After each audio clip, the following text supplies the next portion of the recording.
if you have an accident, an incident at a nuclear power plant, depending on the location, depending on the size of it, it's in the air, it's in the water, it's in the soil. We are a massively agricultural country, and most of our agricultural endeavors are used for exports to other countries. We wouldn't be talking about a food scarcity issue solely in the United States. It would be all around the world. And most of the countries that we export to are countries that are already plagued with issues due to climate change and agricultural issues that they have there as a result of that. So we are such a more globally interconnected planet now that something like this doesn't happen in a vacuum. It would not be easy to quarantine. It would not be easy to control the ripple effects of something like this. I don't want to give up the plot and the personalities and people because it's just too much fun, and I don't want to give that up to people. But let's talk a little bit about a nuclear reactor, talk about things that can go wrong in a nuclear reactor. And there's several levels of things that can go wrong. And of course, if you're at a level 7, that's something like a Fukushima in Japan, or it could be a Chernobyl, which was a real disaster in 1986. It was actually in Ukraine, I believe, right? It was on the northern former side. USSR, yeah. Right, yeah. Former USSR, but that land has been irradiated and sort of still 38 years later, sort of a wasteland. But a level 8 nuclear disaster at a nuclear reactor is a big leap from a level 7. So tell us what the difference is between a level 7 and a level 8. Sure. The INES scale only goes up to 7, and 7 is Chernobyl and 7 is Fukushima. And the scenario in which I envisioned for this book would be a level, it would exceed anything that we have seen. It would impact on a global scale. It would not be localized. It would be on a global scale, the potential for what the ramifications could be. Because if you have an accident, an incident at a nuclear power plant, depending on the location, depending on the size of it, it's in the air, it's in the water, it's in the soil. We are a massively agricultural country, and most of our agricultural endeavors are used for exports to other countries. We wouldn't be talking about a food scarcity issue solely in the United States.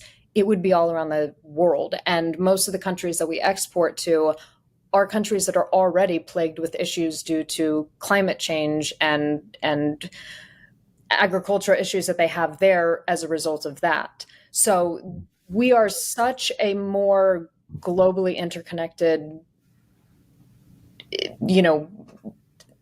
planet now that something like this doesn't happen in a vacuum. It would not be easy to quarantine. It would not be easy to control the ripple effects of something like this. And in the book, the incident happens at a nuclear power plant that's in Minnesota, basically at the top of the Mississippi River. And if you look at a map of the country, the Mississippi River, it's like a spine, just goes straight down the entire country, top to bottom. And then the tributaries go out. If you have a contamination at the top in Minnesota, like in the book, it would seep all the way down and all the way out through the whole country. Drinking water for agriculture, in the air, it would be everywhere. People would have to evacuate the area. You mentioned Chernobyl. You think of the exclusion zone in surrounding, the Chernobyl nuclear power plant. There's nothing there. Everyone had to leave. You go there now, you can look it up online. It's just a ghost town. Everything just frozen in place from that moment. Now put that in the heartland, put that in the Midwest, and just imagine, where's everybody going? Where is everybody leaving when they have to leave this area? We would have a mass migration of which we've never seen before. It would be a refugee crisis of American refugees on American soil.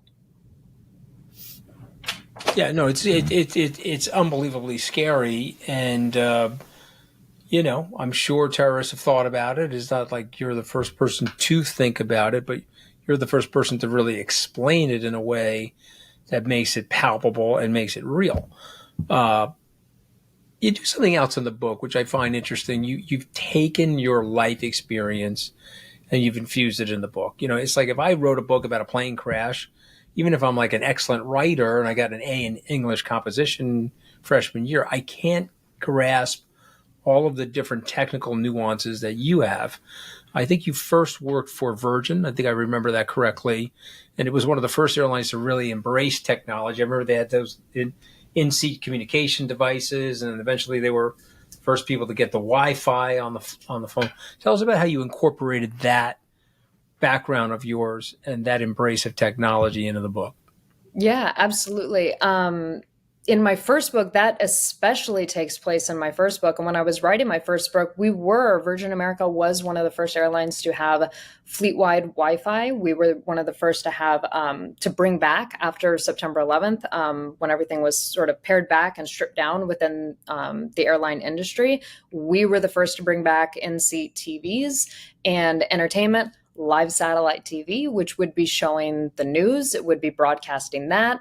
You know, planes used to be, before technology, just sort of an isolated bubble. You know, for just a handful of hours, this group of people was its own little sovereign nation floating above, you know, the rest of the world, untouched. There was no way to communicate up, communicate down. It was just sort of like this floating entity of humanity. Well, as soon as you start incorporating technology, you can now penetrate that distance, that bubble. It's no longer an isolated thing. You know what's happening on the plane, as it's happening on the ground. And I think as a storyteller, I saw that and saw how that could be both a wonderful, it's like any technology, it's like anything. It can be used for good or used for evil. And it plays very much a part in my first book, Falling, where the pilot finds out, due to technology, due to the internet, finds out mid-flight that his family's been taken, and that if he doesn't crash the plane, his family will be killed. So what does he do? With this book, the way technology came into play, which was really helpful, is that, and this isn't really a spoiler, it happens in the first sentence, actually. So it's not a spoiler. The pilot who's flying the plane has a widowmaker heart attack and dies instantly. And it happens to happen at the moment when they're doing a bathroom break, and the first officer is in the bathroom, and he was the only pilot in the cockpit. Obviously, the plane ends up crashing. Again, not a spoiler. This happens on page 5. But of course, if you see a plane go down and it hits a nuclear power plant, there's going to be a question of, is this a terrorist incident? Which it wasn't, but at the time you don't know this. So then you see, we're sort of toggling back and forth between the White House and on the ground. The book's kind of like a West Wing episode inside like a giant action movie, because we're kind of going back and forth between them of what the response is going to be to this crisis. And one of the things that helps the situation and damps down the reaction is that we do have those social media accounts. We do get to see what happens on the plane in those moments, and we realize this was not a terrorist attack. This is not targeted. It's not happening on other planes. This was an isolated black swan freak accident, purely in the absolute definition of the name. And that is helpful in that they can narrow the focus of, okay, this wasn't an attack, this was an accident. How do we respond in kind? And listen, it's absolutely brilliant. And even the way you're talking about it makes it palpable and suspenseful. I guess what I felt is we don't have enough contingency plans. I mean, what I felt is that, like, I almost want to put you in the White House Situation Room with a group of people and say, hey, this could happen. How would the FAA handle it? How would the nuclear commission and the things that supervise and regulate nuclear reactors handle it, et cetera?